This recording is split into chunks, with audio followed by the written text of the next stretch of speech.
BRS పార్టీకి వరుస షాక్లు తగులుతున్నాయి. గత కొన్ని రోజులుగా పార్టీలో ముఖ్య నేతలు, ఎంపీలు, ఎమ్మెల్యేలు పార్టీని వీడి కాంగ్రెస్ కూటికి చేరుతున్నారు.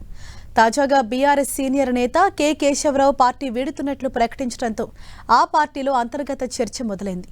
పార్టీ సెక్రటరీ జనరల్ స్థాయిలో ఉన్న నేతలు పార్టీని వీడటం చర్చనీయాంశంగా మారింది.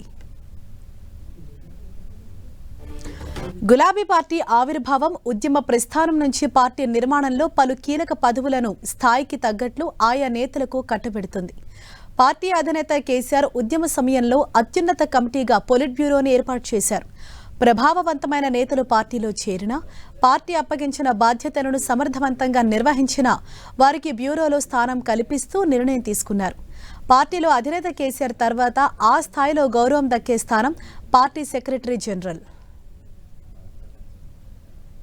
అయితే బీఆర్ఎస్ పార్టీ ఆవిర్భావం తర్వాత పార్టీ సెక్రటరీ జనరల్ పదవి దక్కించుకున్నది ఇద్దరు నేతలు మాత్రమే.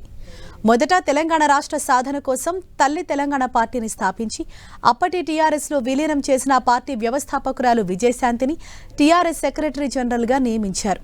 విజయశాంతి పార్టీ సెక్రటరీ జనరల్ కావడంతో పార్టీలో ఆమెకు డిమాండ్ పెరిగిపోయింది. దీంతో ఆమె మెదక్ పార్లమెంట్ నుంచి ఎంపీగా పోటీ చేసి గెలుపొందారు. ఆ తర్వాత పార్టీ అధినేత కేసీఆర్తో సమన్వయ లోపంతో గులాబీ పార్టీకి విజయశాంతి గుడ్ బై చెప్పారు.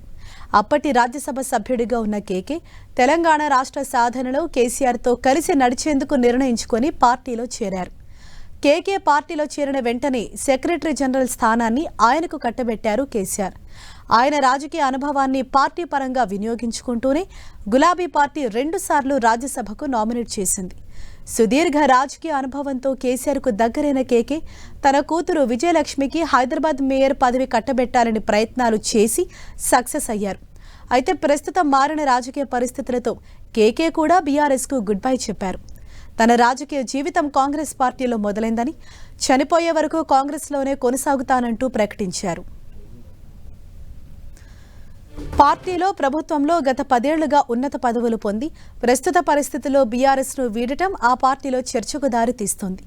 కేకే లాంటి సీనియర్ నేతలే పార్టీని వీడుతుంటే ఆ ప్రభావం క్యాడర్పై పడే అవకాశం ఉంటుందన్న ఆందోళన కొంతమంది నేతల్లో మొదలైంది.